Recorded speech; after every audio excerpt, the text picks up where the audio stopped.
Are we live? It looks like we are live. Hello, everyone. Welcome back to the Pop Culture Asylum. I'm your host, Gabriel. I hope everyone had a great day today. I definitely did, and I hope everyone who is watching this video is also having a great day as well. And today is Friday. You know what that means. AEW Rampage was tonight. And also SmackDown was tonight as well. And my original plan for this video slash live stream was to do a SmackDown AEW Rampage review, but obviously I was working while SmackDown was happening, so I wasn't able to watch the entire show, which is very disappointing because I heard tonight's SmackDown show was incredible. Like I saw like snippets of like this John Cena Roman Reigns segment on Twitter, which I thought was amazing. That line with that Nikki Bella line by Roman Reigns was just pure gold. This I also saw the Seth Rollins as well. I thought that was great. I thought that was amazing. And I missed out on a great match between Apollo Crews and my boy Shinsuke Nakamura, but he's the new Intercontinental Champion. I'm so happy he's the champion. Hopefully, WWE doesn't fuck up his Intercontinental Championship reign for a second time. Hopefully, they can make it memorable. But yeah, man, like I can't believe I missed out on a good episode of SmackDown tonight. But like most of the time I don't work on Fridays, just today was like a different day technically, but if you guys want me to do SmackDown reviews, like I'll definitely do that. Like I'm considering doing SmackDown reviews plus AEW Rampage. So if you guys want to see that, then make sure you be on the lookout for that. But I was here for the full episode of AEW Rampage. And yeah, they definitely blow it out of the park for this first episode. They like this was a really good debut episode of AEW Rampage. Very, very good episode. Very solid. And right off the bat, let's just talk about it. So, right off the bat, we start off the show with the Impact World Championship being on the line as Christian Cage went one on one against Kenny Omega. And this was a great match. Like, they definitely delivered. Like, this was one hell of a matchup between Christian Cage and Kenny Omega. I thought this was a great match. And this was definitely match of the night, in my opinion. This was definitely match of the night. And if they put up a hell of a matchup tonight, imagine what they're going to do at All Out. Like, I think we got a freaking match of the year candidate in our hands, ladies and gentlemen. I think we got a match of the year candidate, in my opinion. But a great way to start the show. Phenomenal matchup between both men, as always. It definitely wasn't a surprise there. Like, considering that Christian Cage and Kenny Omega are two of the best performers in the world right now. Like, I'm not surprised that they put up a banger of a matchup. But Christian Cage actually picks up the victory and becomes the new Impact World Champion. Kenny Omega got pinned in the middle of the ring. But like here's how they did it. Okay, so the Young Bucks comes out, right? Like Don Callis is distracting the referee. The Young Bucks come out. They give a chair to Kenny Omega, and Omega was going to use the chair, and like Kenny Omega was going to use the one-winged angel to Kenny Omega, to Christian Cage, right onto the chair. But Christian Cage reversed it, and Christian Cage did a kill switch to Kenny Omega onto the chair. 1, 2, 3. Now, I was curious and also worried on how they were going to do Kenny Omega versus Christian Cage because again, both men cannot afford to lose. Considering that, like, both men cannot afford to lose, like, both men are dominant in their own right. Not to mention the fact that they got a matchup like next Saturday at All Out. So I was kind of worried on how AEW was going to book this, but the way they handle it tonight was actually not that bad. Like, I thought it was a win-win situation because, yeah, Christian Cage did defeat Kenny Omega to become the new Impact World Champion, but it wasn't exactly a clean win. Like, even Christian Cage, you used the chair to beat Kenny Omega to become the champion. So Christian Cage is the new Impact World Champion, but it keeps Christian Cage dominant. But at the same time, it kind of protects Kenny Omega because Christian Cage didn't defeat Kenny Omega fair and square. Okay, Christian Cage had to rely on a chair to win the matchup to become the new Impact World Champion. So in a way, I actually kind of like how AEW booked this. Okay, again, I can understand why people do not like Kenny Omega losing in this scenario, but honestly, it was. I actually don't mind it. I actually don't mind it at all. Like Christian Cage, it still keeps Christian Cage dominant, but at the same time, like it also protects Kenny Omega in a way as well because again, Kenny Omega didn't lose clean. Like he didn't lose like clean. Like Christian Cage had to rely on a chair to beat Kenny Omega. Okay, so in a way, it kind of protects both men. It keeps Christian Cage strong, but at the same time, it also keeps Kenny Omega strong, but vulnerable at the same time. Like, you get what I mean?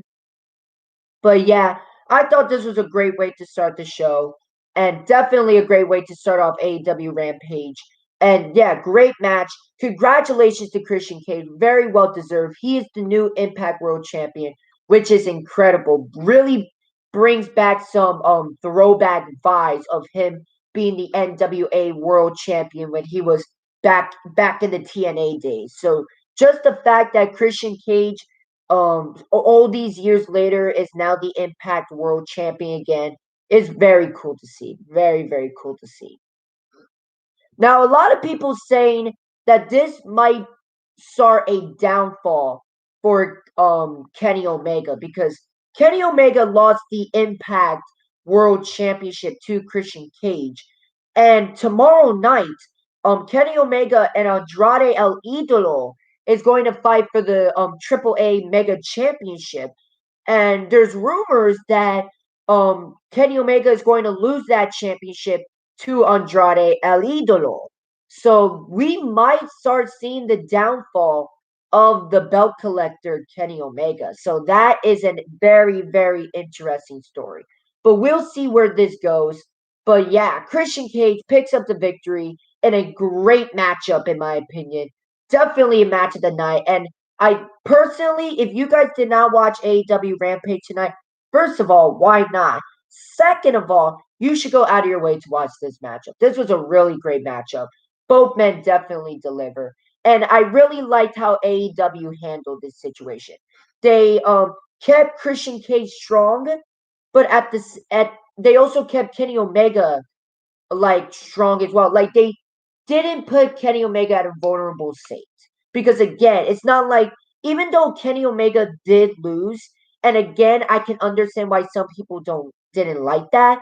But again, Christian Cage was like Christian Cage didn't defeat Kenny Omega fair and square. Like Christian Cage had to rely on a chair to win the Impact World Championship. So it's not like Kenny Omega lost fair and square. So in a way, I kind of like how AEW handled this booking between Christian Cage and Kenny Omega. So yeah, that's my opinions on that. After that, we get a squash match as Miro basically destroyed Ferrago del Sol. Well, it wasn't exactly a squash match because in like the first minute or so, Ferrago del Sol actually attacked Miro before the match even started. And basically Ferrago del Sol did a Hurricanrana to Miro to the outside, and like Miro was stunned. But once Miro got back to the ring, it was practically over, just like that. Miro picks up the win in a surprise fashion. Well, not surprise fashion, like it was unsurprised. Like we all knew Miro was going to win. But Miro destroys Ferrago del Sol. And yeah, Miro is still the TNT champion. But after the fact, Ferrago del Sol, and as you know, there's been like a small storyline going on in the background, like of Ferrago del Sol, him being a jobber, and like basically he was a jobber for AEW, and he's fighting to get a contract in AEW, and of course the stipulation was if Ferrago del Sol was to win a matchup in AEW, Ferrago del Sol would be a part of All Elite Wrestling. Obviously, Ferrago del Sol has been losing all of his matches, and Ferrago del Sol even lost his matchup against Miro. But again, like apparently Ferrago del Sol's performance impressed Tony Khan that he came out along with Ferrago del Sol's best friend, Sammy Guevara, and of course Ferrago del Sol, despite his shortcomings against Miro, got a contract and he is now a part of All Elite Wrestling. And I'm not gonna lie, this was a cool segment, especially for the people that watch Sammy Guevara's vlogs and all that, and see Ferrago del Sol's rise to the top. Like this, I thought this was a cool segment. I thought this was a really cool segment. Now, for the people that don't watch Sammy's vlogs and don't watch AEW Dark or AEW Dark Elevation, this might not be like an important like segment or like a special segment, but for a person who watched a good amount of Sammy's vlogs, and I watch AEW Dark here and there, I thought this was a very cool moment. And just the fact that Sammy Guevara, Ferrago del Sol's best friend, actually came out and gave the contract himself. It was just a beautiful moment. Beautiful, beautiful moment. And the crowd actually reacted very well. Like there was a lot of people that actually cheered for that moment. So I'm glad Ferrago del Sol actually got his moment. Awesome, awesome shit as always. Now, before we get to our main event, we got Darby Allin and Sting on the Raptors watching the show, and which I thought was dope as hell. I thought it was incredible. Like I thought it was so badass that Darby Allin and Sting was watching the show together up in the Raptors. I thought that was pretty badass.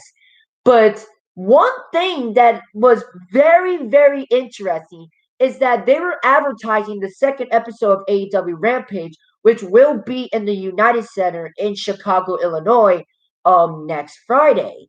And like basically the whole basically like 90% of the advertisement of Darby Allin's promo from a couple weeks ago saying like, "Oh, I heard Chicago is a place to prove yourself, especially if you're the best in the world." So that was the big selling point in the ad for the Chicago show next Friday. So that's another big hint that we might see a certain straight as superstar, a certain voice of the voiceless. You know, we might see Phil Brooks himself. We might see CM Punk next Friday. And we might see that stare down between CM Punk and Darby Allin.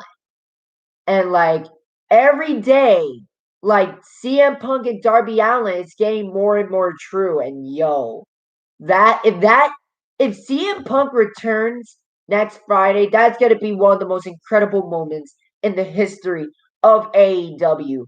And if CM Punk versus Darby Allin happens at All Out, that is going to be an amazing matchup. That's going to be incredible.